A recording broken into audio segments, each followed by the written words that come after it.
Pets Add Life, your guide to the latest in pet trends, products, and the joy of the human-animal bond, with Kristen Levine and Chris Bonafati, powered by the American Pet Products Association and Dog TV. Hey everybody, welcome to another episode of the Pyle podcast. I am Chris Bonafati, and I'm joined as always by the dazzling and daring Kristen Levine. Kristen, how are we doing today? Oh, I'm doing great. No complaints today. Are you fully caffeined up? I see you. I was drinking some Coca-Cola. Yeah. That's rare. I don't really drink soda. I've got some complaints though. Uh-oh. If anybody needs some complaints. If you're watching this on YouTube, just look at my hair right now. I need a haircut so desperately. I'm all over the place. I've got this like Monopoly Man mustache look going on. So if you're not watching the show on YouTube, you're truly missing out. You're missing That's out. That's not intentional. It looks. I like the swoop of the hair. Yeah, I mean, I'm trying my best over here. I'm working with what I got, but the hedges need to be trimmed. Nonetheless, hey, regardless of what hair I have products a question. I'm using. Speaking of that, I gotta ask you a question. Okay. Do you trim your own eyebrow? Do you trim your eyebrows? Let me just leave it at that. No, this is en natural. Okay. All right. Yeah. I don't think I would know how to. I think I would mess it up, and I would give myself a look where I look constantly perplexed. Yeah. Well, no, the reason I asked is because when you get older, you are going to get those kind of crazy hairs that come out. Oh, yeah. So my husband, I'm going to throw him under the bus a little bit here. Put him right under the bus. He takes his a little Bic razor and tries to shave it, tries to trim it, and he ends up shaving off the tail of his eyebrow. Come on, man. They got to make a product for that. There's got to be a product of the week out there in the men's grooming industry. The product is I sent him to my hairstylist, and I had her wax his eyebrows. Oh, interesting. I would not want that. I would not. No. I'm as an Italian man, I'm prepared for hair to start growing on places in my face that it just truly shouldn't, and that's just my lot in life. Well, I have a feeling Hope is going to introduce you to eyebrow waxing at some point. Hope, if you're listening, don't. Nonetheless, we've got an awesome show for you guys. As always, we're going to be interviewing two amazing guests, following up on a little bit of Veterans Day, if you were observing Veterans Day yesterday. And from all of us at Dog TV and the Pal Podcast, if you are a veteran listening to this show, thank you for your service to our country. Genuinely, thank you so much. And thank you for being a listener and supporter. Then we're going to do two awesome stories, talk about two great products, and then answer two of your burning questions at home. Does that sound like a plan, Kristen? Sounds like a great plan. I'm ready. All right, then let's go ahead and start with Storytime. Kristen and Chris present Storytime. So for my story, Kristen, I'm sort of in uncharted territory here. I'm doing a follow-up to my story last week. So if you are a routine listener, you'll remember I was talking about the defunct Bed Stuy Aquarium in New York City, where there is a flooding fire hydrant and people turned it into an aquarium. Well, the fire hydrant got fixed, so the aquarium was shut down. None of the fish were harmed. They were allowed to take them out first. But they have now set it up in, if you're familiar with New York City, when you're walking down the blocks, they have those trees set up, and they usually have a little garden fence around them and a little bit of dirt. Well, the people who manage that aquarium set it up in one of the tree beds. They used a makeshift liners and stones that they could get their hands on, and now without the water flowing in from the leaky hydrant, they've set up a filtration system. Wow. They have an aquatics hobbyist who helps them out and makes sure the fish are all safe. There's a bunch of volunteers who are trying to now set up a solar-powered filtration system because it's currently battery-powered and they have to keep replacing the batteries. It is now on Google Maps. It has its own Instagram and TikTok accounts. And there's even a little sign with a QR code where you can learn more about the different types of fish and how they're being taken care of and why they are safe where they are. And they are looking for some donations to be able to put a heating system in. So that they could, in a few weeks, it's going to be too get cold. for those fish. So they want to put a water heating system in. But I guess I want to follow up on it because it's the most New York thing. It reminds me of that perpetual stew. Did you ever hear that story about the perpetual stew in Brooklyn? No. So it's like the most New York thing where like somebody started a stew. And if you wanted a bowl of the stew, all you had to do is bring some ingredients to add to the stew. So the stew never actually emptied. Oh, it just kept filling up. It's so weird. Like, who would want to eat that? But people were lining up. People were lining up for the perpetual stew. So it's just one of those weird. You gotta, if you're in New York, if you're visiting, search it up on Google Maps. Go take a look for an authentic New York experience. Screw the Statue of Liberty, the Empire State Building. Tell us the name of it again so we can look it up. The Bed Stewie, and that's BED-STUY. So I don't know exactly where it is, but based on the name, I'm going to guess it's around NYU, which is sort of like the East Village area. So if you're around, if you're visiting, go ahead and take a look. All right. So my story is a little bit more serious, and it's in line with, yesterday being Veterans Day, and also a little tease to one of our guests that we have today. So,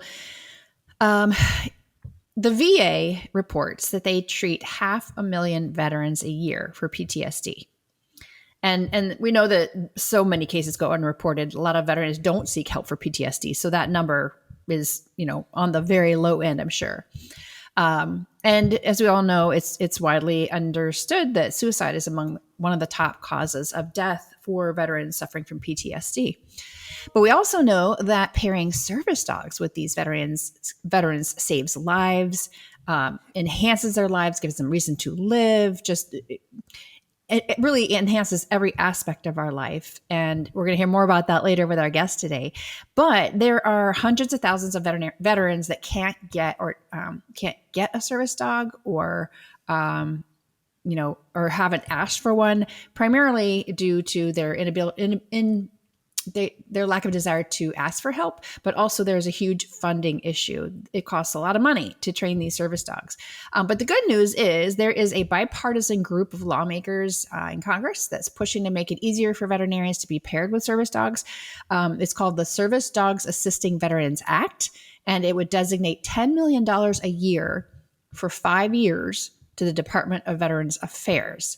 And all of those funds would then be used to award grants to nonprofit organizations like the one that our guest runs today that train and provide service dogs to eligible veterans. So I thought that was good news. The bill is in its early days, but it's got strong bipartisan support. So hopefully we'll see that go through soon.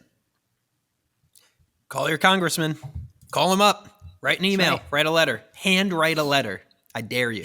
But that's awesome. Yeah, there is a huge gap between the amount of money needed to meet the demand for veterans who may not even realize they require a service dog. So it's beyond just the training; it's the awareness. And so if you're out there and can either support the bill, write your congressman, or find your local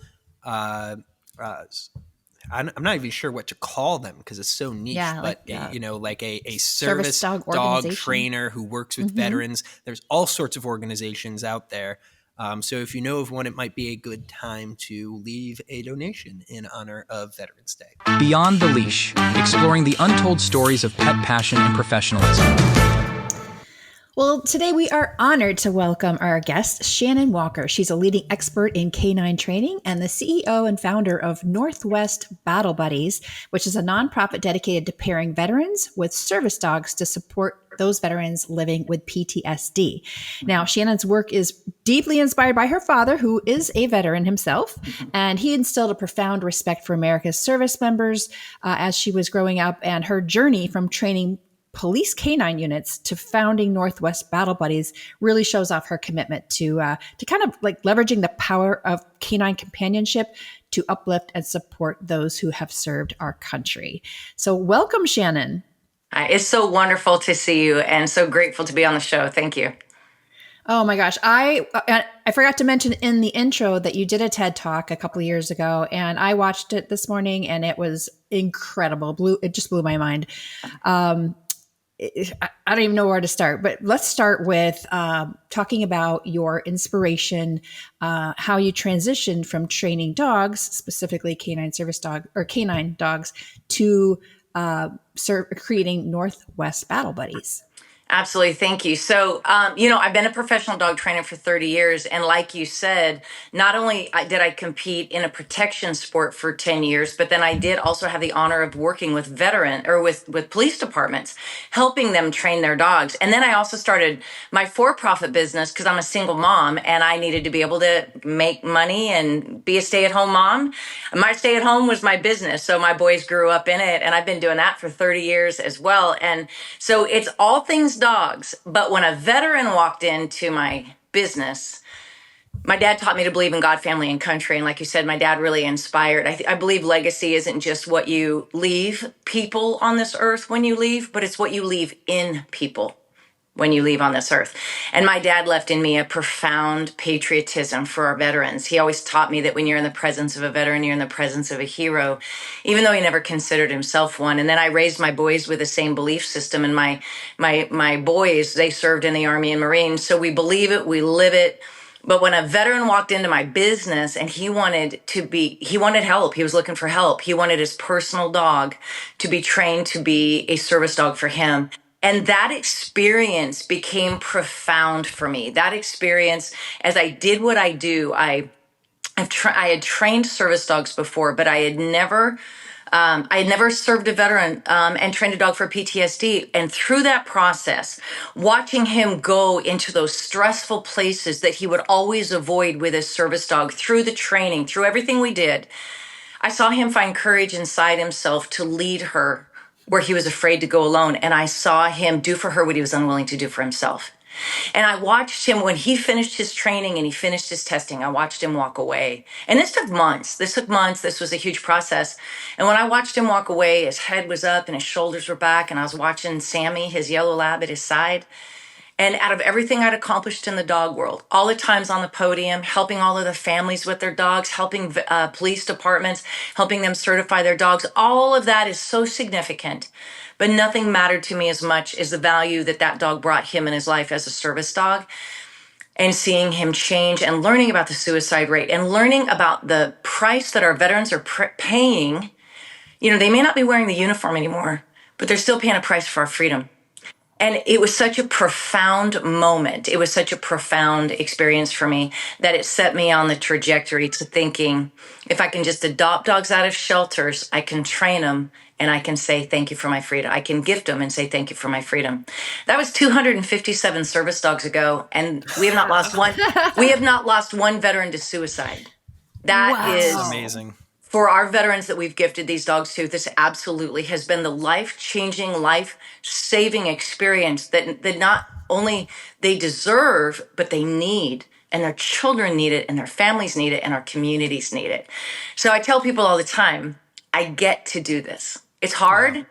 Mm-hmm. There's always the backside to the blessing. There's things to go through, but at the same time, our veterans deserve it. And so I'm honored to be able to do it I have an amazing team, so it's awesome. Yeah. And you mentioned that first, dog took months to train. You say it's a lot of hard work. Why don't you give us a little peek behind the veil here and talk a little bit about that process to bring a dog from maybe being slightly trained or untrained to the point where they could be that incredible companion for a veteran. What kind of work goes into that? Absolutely. So it's actually about an 18-month process, depending on where we get our dogs. So getting a dog out of a shelter is no small thing, because you have to go find the dog, work with a shelter. It takes time, it takes resources, it takes all that. But then we also purpose breed our dogs as well, because we are one of the largest service dog providers that only provides for veterans. There's a lot of service dog organizations, but our niche and our expertise in Northwest Battle Buddies is serving veterans only. And so we also purpose breed English Labs and English Cream Golden Retrievers. Well, it starts out with a breeding. I got 6 English Lab babies out there in my whelping area right now that we take care of and love on. And then those puppies will go into a foster home. So we vet families, background checks to everything, home inspection, everything that, making sure those puppies are going into a safe place. And then we educate those fosters about training and behavior modification and how to raise these puppies so the fosters enjoy it and they're not little monsters by the time they get to us. But at the end of the day, we just want our fosters to love our puppies and keep them safe until they come to us. So the fosters, and we have an oversight, we have monthly check-ins, so there's all that work as well. And just all the support that these dogs deserve and need, to make sure that when they do come to us, we train them. Once they come to us and they leave the foster home at 8 to 12 months old, we start to train them for 5 months. 5 months of training, learning how to navigate all of life, incredible obedience, on-leash, off-leash obedience, respect in your space. But then how do you navigate elevators, escalators, the mall, TSA? Everything that we can imagine, restaurants to take a dog to where they can serve. And then we teach them how to task. We teach them how to task and learn how to mitigate the symptoms of invisible wounds of war, which is PTSD. Then once that 5 months is done, those dogs are specifically paired and matched to the group of veterans that are going to come into our program. So right now we train our veterans for 5 weeks. Our dogs are trained for 5 months. Our veterans are trained for 5 weeks. They come from across the nation, and we train every day. And right now we have a group of 14 American heroes that are showing up here every day right now, and they are in week 3. And in 2.5 weeks, if everything goes well, they will pass all their testing, and these dogs will be gifted to them. These service dogs cost us about $25,000. But they do not cost our veterans anything. We gift them. And then of course we follow up. At 3 months, they're recertifying, which means they retest. At 9 months later, they retest. And every year after that, for the life of the dog, for the life of the team, it might be 10 years, because we are a family. We have that oversight. We have that follow through. And we offer continued education for all of our veterans at any stage in their life with that dog, because we want to be there to support them the whole way. Because it's not just about the veteran, it's about the dog as well. One last thing I always tell our veterans, you are our mission, but the dogs are our responsibility. And we have that oversight to ensure these dogs have the best life as a service dog as they serve their veteran. So Shannon, you mentioned that you have provided 257 service dogs to veterans.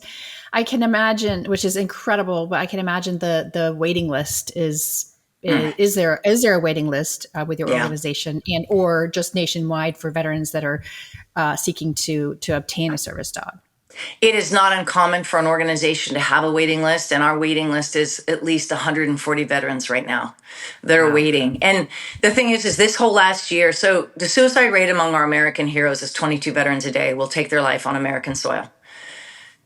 Lives lost in combat are only 1.5 a day. Now, one life is too many.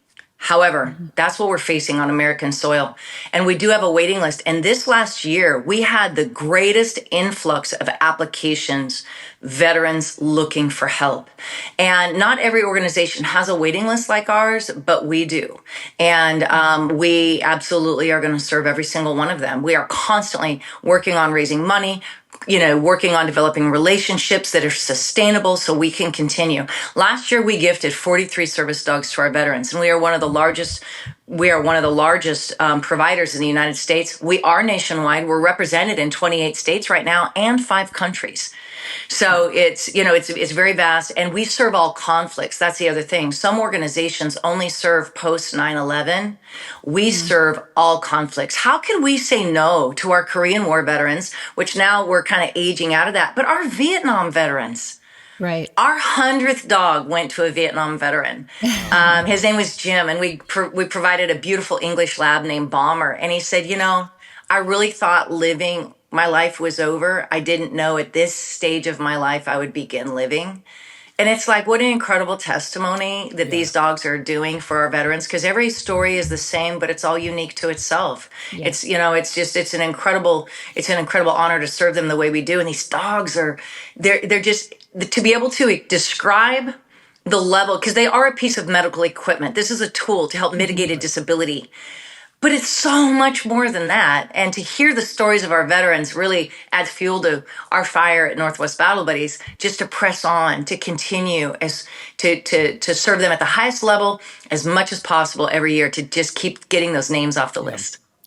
Right. Shannon, this is incredibly inspirational. I feel like I could talk to you for hours, but we are coming up on time. And I want to just ask you one more thing before we let you go. If our listeners are out there and they want to get involved, whether it be financially assisting or through acts of service, what are some ways that the folks out there can lend a hand to your cause or other causes out there that are doing similar things around the country? Yeah, thank you so much for asking. Well, northwestbattlebuddies.org, all spelled out, is our website. They can find everything there. But I will tell you, the two greatest obstacles of getting service dogs into the veterans' hands is finances, and then it's education. Northwest Battle Buddies does have a monthly giving program called Operation Never Quit, where people can connect with us monthly. They can donate monthly. They are connected with they get an email which has our Heroes Corner. They get to hear from our veterans personally. They get to stay in touch with what we're doing. They can become part of the Northwest Battle Buddies family. But it's that grassroots across the nation, because it is we the people. People can check out fostering a puppy. People can do a third-party fundraiser. And most importantly, if you know a veteran that is struggling, even if you're a family member and you know it's your father, your brother, your sister, your mother that is struggling, so many of our veterans have dogs because the families reached out to us and facilitated and brought that bridge to help, because they're not going to ask for help very well. They don't. They're strong, they're courageous, and they don't ever want to take a dog from another veteran that they feel would be more deserving. So thank you for asking that. NorthwestBattleBuddies.org. Tremendous ways to help. Finances, donations. We need the help of the American people, and our service dogs are changing lives. Thank you for the work you do, Shannon. And we're so glad you joined us today to educate us. Thank you for the opportunity. Appreciate you. Thank you. Pets add life. So if you haven't checked it out, I know we mentioned at the top of the interview, I highly recommend watching Shannon's TED Talk, because if you think she was inspirational in the 10 minutes or so we had her on our show, wait till you see the whole spiel. It's absolutely incredible, the work that she does, and her talent as an orator is she's very incredible. Impressive. Yeah, she's very good. Yeah, after the interview, we had her do a little promo for the show, and she just whipped it off like nothing. Just a pro. Put me to shame. I thought I was an improv guy. No, I'm a sucker. But in all seriousness, I mentioned before on the show, there is a huge gap in funding for services like Northwest Battle Buddies. So if you have some extra cash, if you have some time to do some research and find one near you, or if you have some time to volunteer, or if you know a veteran who could benefit from a program like this, those are all things that you could go ahead and do today and give back to this country a little bit. So consider it. And if you go, tell them Chris sent you. And joining us on the show now is Brad Pyle, the political director of the Humane Society Legislative Fund. Brad leads the organization's political efforts at the federal, state, and local levels, managing everything from expanding advocacy efforts to overseeing compliance and fundraising for HSLF's, that's a mouthful of an abbreviation, political action committees. With a background in managing campaigns across Ohio, Oregon, and New York, Brad built a robust portfolio of political action committees, growing HSLFs, man, I'm struggling, influence and supporting measures that advance animal protection. So thank you so much for joining us today, Brad. And I suppose we could just start by you sharing what inspired you to transition from campaign management to your role at the Humane Society. Absolutely. The Humane Society family of organizations has thousands of staff across the country and around the world working to advance animal welfare policies. I actually came across this organization on the campaign trail with a candidate, and we came and met with the staff at the Humane Society Legislative Fund. We learned about the policies that they were working on as an organization.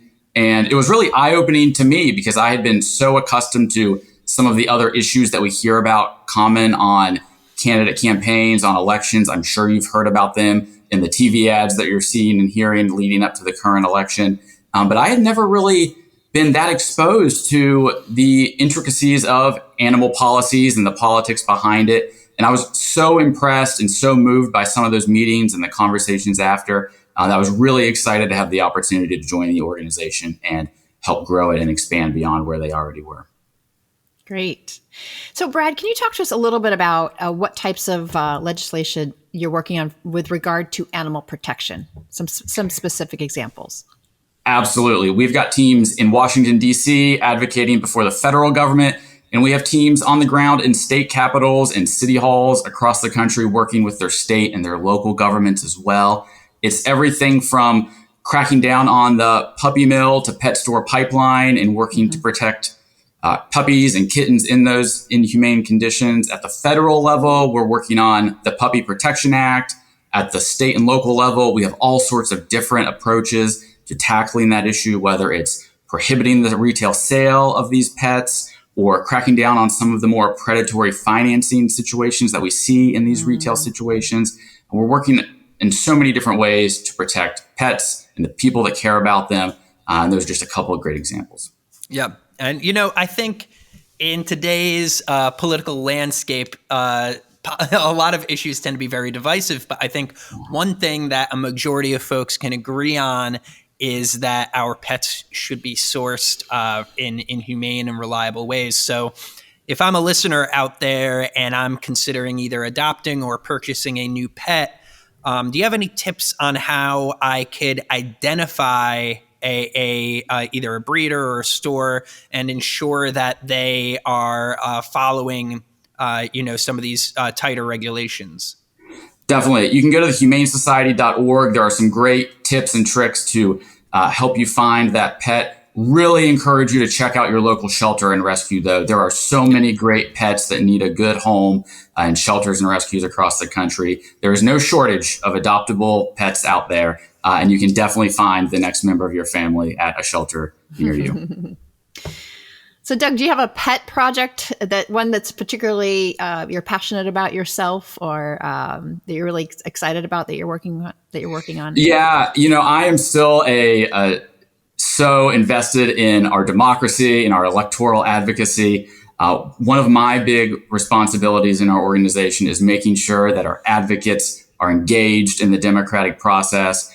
People often think that voting doesn't impact your pet or your animals, the wildlife, all the animals around you. And that's just not the case. Animals are always on the ballot in every election, whether it's re-electing candidates that are championing some of that legislation I mentioned earlier, or in some more direct democracy examples like ballot measures. There are ballot measures that pop up every year that directly relate to animals. There are so many on the ballot this year. There are already some emerging that we expect to see on the ballot next year and then the years beyond.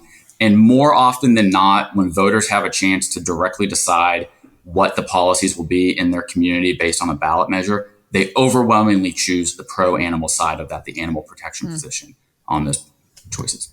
Yeah, that makes a lot of sense to me. Would you say that, voting in those non-presidential years could be more impactful because, typically there's lower voter turnout when the president isn't on the ballot, and you typically see more local elections come up. And I feel like a lot of these animal protections happen at more of a local and state level. Absolutely. We see so much more policy movement on the local and state level. But another really important thing about local policies is they build on themselves and they snowball up to the federal level. So it is a lot easier to pass a statewide law if some of the biggest cities in that state have already passed that ordinance. And it's a lot easier to pass a federal law if a lot of the states in the country have already made that their statewide law. And so a lot of these policies start as local ordinances and build their way up until there's a groundswell, and then it becomes a federal norm. Every year is an election year, and I like to say every election is an important election for animals and the people that care about them. It's also some of those lower turnout years are when some try to sneak things across the finish line, whether they're trying to exploit animals for profit or personal gain. You have to be really diligent and make sure that you're always showing up to vote, because people know and people are watching and trying to take those opportunities to expand their ability to exploit animals too. Mm-hmm. Yeah, that's a good point. I'm just curious to know, Brad, how is your work funded? Is it funded through the donations that come to the Humane Society of the United States? How specifically does your role get funded? That's a great question. I work for the Humane Society Legislative Fund. We are a donor-funded 501c4 organization. We're based in Washington, D.C., but we've got staff across the country. And we are an affiliate of the Humane Society of the United States, but we're a separate entity from them. And they have their own fundraising arm as well. And then the thousands of local animal shelters across the country are all often independent organizations as well, and do their own fundraising and are doing truly great work on the ground, and have their own fundraising needs too, and really encourage folks to support shelters in their community. Okay. So in other words, if I wanted to, donate money to help an animal shelter, I'd donate to the shelter. But if I wanted to donate money to make sure, my voice was being heard, that there were advocates in Washington, that I'd have to go directly to the Legislative Fund's website and donate there. Absolutely. You can go to hslf.org. We've got a great donate button. I encourage folks to click on it and fill out the form there, and you can support our great work. Our public policy can really save the lives of millions of animals across this country, and it's really important. Helping animals in your community is also really important, and these two things work hand in hand to make sure that animals are protected, not just today on the ground, but in the future as well.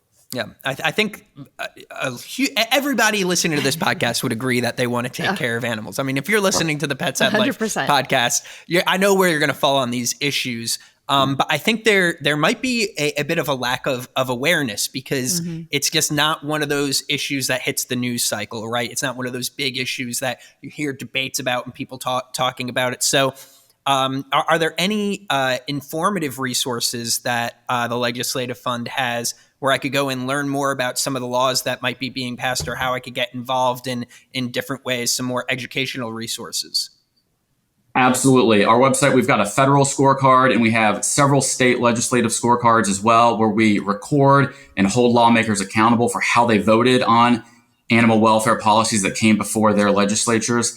We've also got a long list of candidates that we've endorsed for office, educational resources and blogs. You can subscribe to our blog and learn about what's happening in Washington, D.C., what's happening in some of these state capitals across the country, and even some local ordinances as well that we support.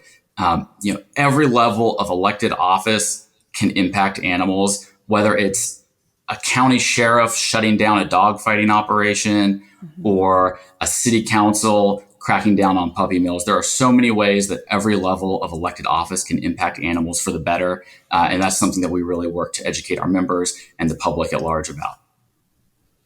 Wow. I learned a lot. This is great. Yeah, it's always great when we have people on the show who are smarter than us, which isn't hard to do. It's really not. We'll get somebody. I'm sorry, I couldn't help you. Brad isn't one of them. No, I'm just kidding. But this really has been awesome, Brad. Learning about this, I think. My big takeaway is we're all falling on the same side of this issue, but it's getting informed. It's making sure we're voting each year. It's making sure we're supporting candidates from the federal level all the way down to the local level who share our beliefs when it comes to animals. So thank you for this great work that you're doing. What's that URL to your website one more time for the folks listening at home? hslf.org. That's honestly the easiest one to remember in the show's easy to remember, history. Difficult to say for Chris. Difficult to say for Chris. There might be some dyslexia going on. Who knows? But thank you so much for joining us today, Brad, and talking about some of these issues. Thank you so much for the time. It. All right. Pets Add Life. Well, I thought Brad was really informative, and I'm glad he explained, the difference between the Humane Society of the United States and the Humane Society Legislative Fund. I think it gets confusing for, for us pet lovers who want to support these organizations that are doing great work for pets. Yeah, I guess like around that in general, if you want to impact a charity's work, you have to donate directly to the charity. But if they have some type of lobbyist or political fund, that has to legally be a separate entity, because when you make a political donation, it has to be in kind, meaning like I know I'm giving it to this person for the sake of this political stand that they're going to take.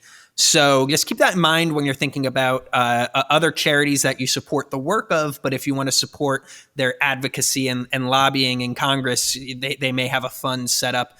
But I mean, just learning about all the different issues that they stay on top of. It's good to know that we have some watchdogs out there looking after our little pun intended. dogs. Yeah, that was, I was getting there. It was a pun intended. But it's good to know, because without, wherever you stand on the idea of government regulation, without government regulation, people would exploit animals. There are bad people out there that would do bad things. So it's good to know that there's good people out there who are making sure that doesn't happen.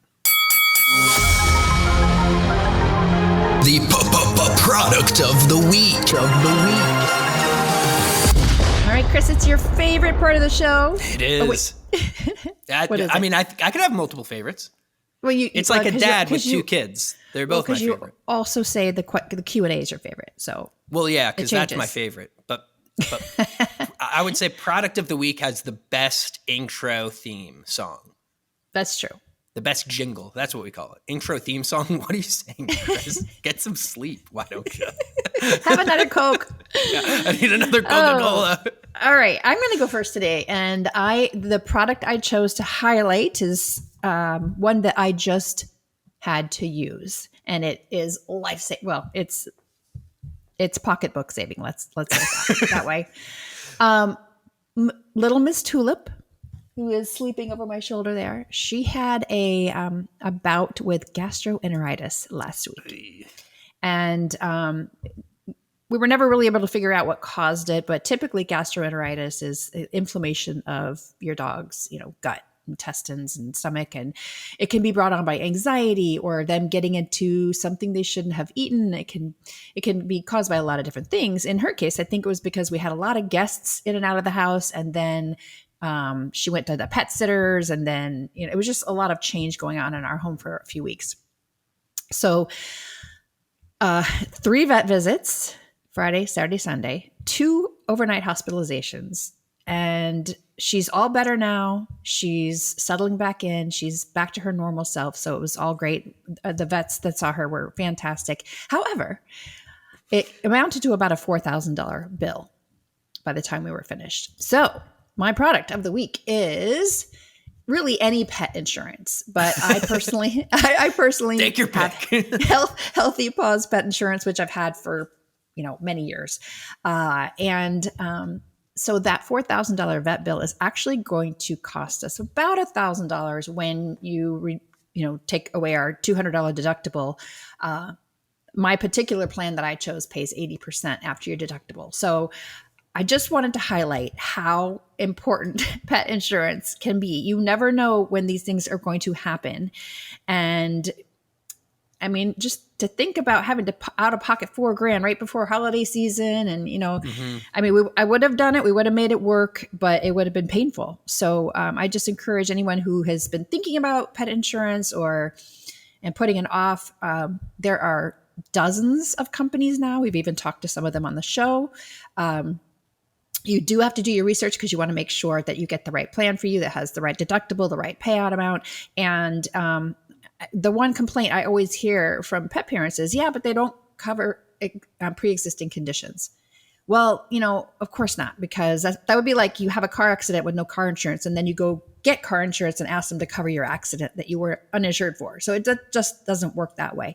But the sooner you get pet insurance, either the younger your pet is or the sooner you can before they start developing health issues or have an accident, get that policy started because you will be grateful that you have it. And Tulip's a relatively healthy pup, right? Yeah, she's 4. She's extremely healthy. This was completely unpredictable, and we still don't really know exactly what caused it. So yeah, it's for insurance is for those times, when there's an unexpected injury or illness. Yep. Yep. Well, I'm happy it all worked out, and Tulip's feeling better. I see her in the corner of my screen there. Hi, Tootie, we're talking about you. She knows. She knows. She's like, she's yeah, famous, and she knows. What else is new? All right. Well, my product of the week. I'm also trying to save y'all some money. Who would have thunk?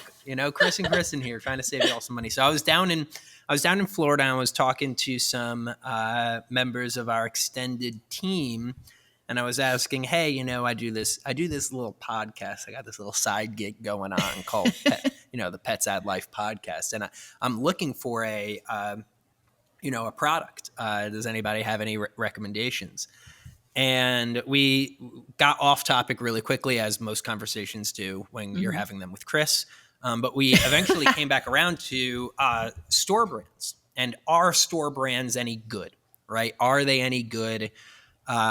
What's really in them? And I was talking to a colleague of mine, and at first we were talking about food. And he says, I really don't like to buy the store brand foods, because even though you look at the ingredient list and all of the percentages match what the vet says to have in a food, you still don't really, it's just like that weird sensation of like, oh, I just want something a little more trustworthy. But what he did turn me on to is Costco sells dental chews that are very similar to like a Nylabone or a Greenies. And they sell them by the case of 72 because it's Costco. But it's $36 here in Connecticut. Wow. I think that's like 70% off what you would pay for a name brand. And this fellow swears by it. He says they're just as good. He compared the two, and this is a great thing. So maybe if the food stuff, and switching your animal's food is just kind of a no-no, right? Like that's not, even if scientifically it's completely fine. It's just something as pet parents we don't really do, right? Because if they're eating and they're healthy, we're not switching. Don't mess with it. But sometimes you could shop around and find some replacement products if you're like, wow, the bills are adding up. I got to find some ways to cut some costs. Costco is great. If you're terminally online like me and you're familiar with the work of the great Rizzler. I don't know, Kristen, do you know who the Rizzler is?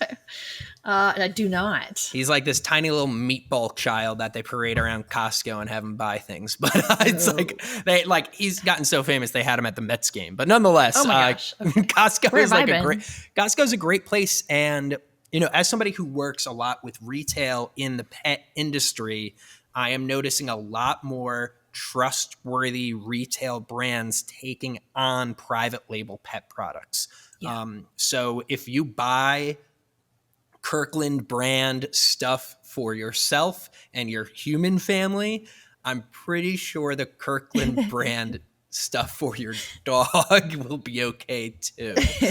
So just a small cost saving thing. See if you could check it out. And maybe if you've used some of these store brand products, hop in the comments and let us know how that's going. I'm actually really curious to see how they're measuring up, because it is kind of a new thing in the pet industry, these store brands. So that's it. That's the product of the week. Go to Costco, pay the $40 or whatever it is for the membership. Get the $1 hot dog. It's great. Q&As. Kristen, now it's time for my actual favorite part of the show. Genuinely favorite, because this is the part of the show where we answer your questions. That's right, listener. If you want your question answered on this show, head on over to petsadlife.org/podcast. Scroll on down to the bottom of that page past our beautiful faces and go ahead and fill out that form to submit your question. Or if you are feeling as brave as the service animals helping our veterans, you can record a voice memo and your question will be played live on the Pyle podcast. So without further ado, Kristen, I do have a question here from Tom in Minneapolis. Tom, thank you so much for your question. Tom asks, as the weather gets colder, my 2 dogs seem unhappy being outside, same, for long. And it's becoming a challenge to get them enough exercises. What am I doing? I really need to get some rest. What are some good options to keep them active and comfortable during the winter months? That is thank you, Tom. Thanks for the question. And yes, I can imagine it's getting chilly up there in Minnesota. Mm-hmm. So, and it will be for most of us here before we know it. You're right.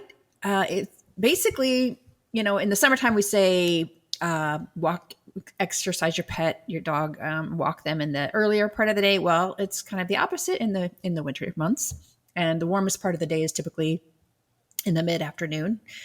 So you'll want to limit the amount of time you spend outdoors, especially when it's really cold.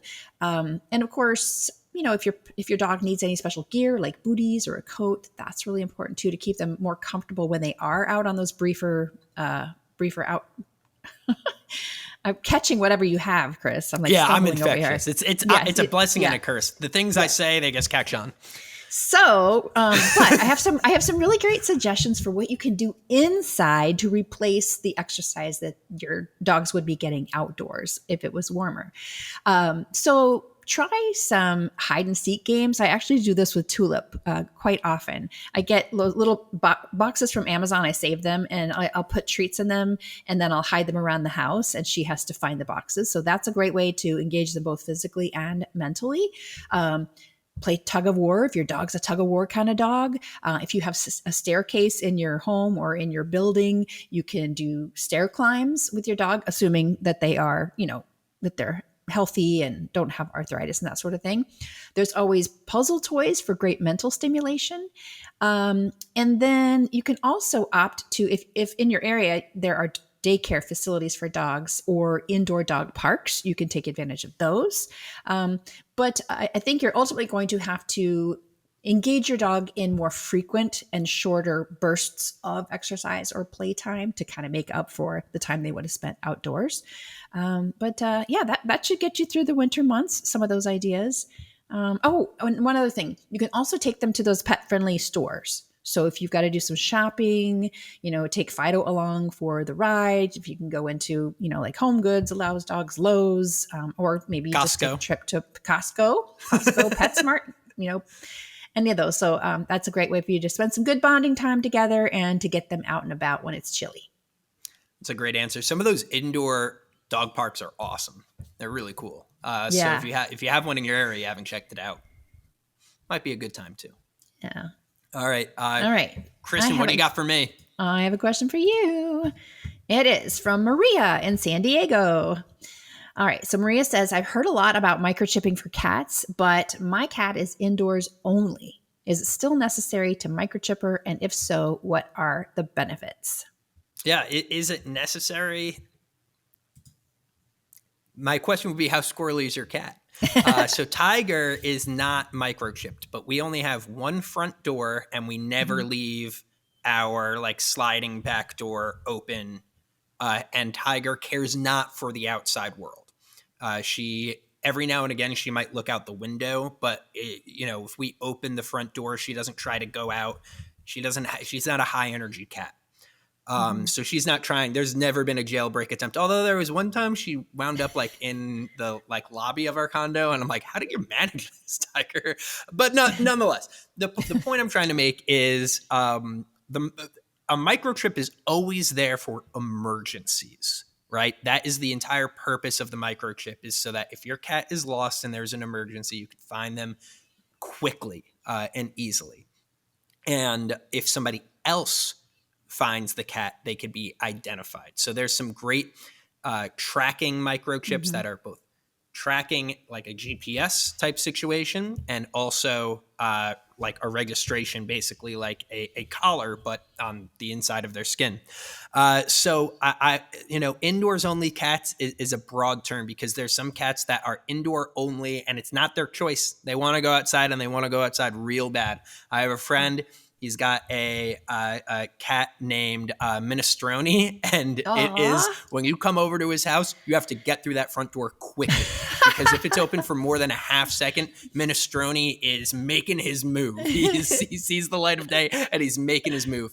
But also, cats who don't typically do that, if there's an accident, if they just find themselves outside, if you accidentally leave a door or window open, indoor cats, especially as they get older, their instincts dull, and they're not going to do as well outside as an outdoor or an indoor-outdoor cat. So really, what you're microchipping for is in case of emergency. And if you have anxiety like me, maybe it's best to just go ahead and do that so you have that peace of mind. Yeah, I agree with that. And I would just add to that, if you do have one of those squirrelier cats like a Minestrone, it's very important to have an identification tag on the outside of your cat. So, Yes. and they make collars now that, break away so that your cat can't get caught up on them and, something bad happens. When you went like this, I was like, they make collars that are little bow ties, and they'll be so handsome. That's funny. A little That's bow funny. tie collar. No, the little elastic thing. Then Yeah. okay, you've seen. Okay. Yeah. For But yeah. formal occasions. Right. Oh, man.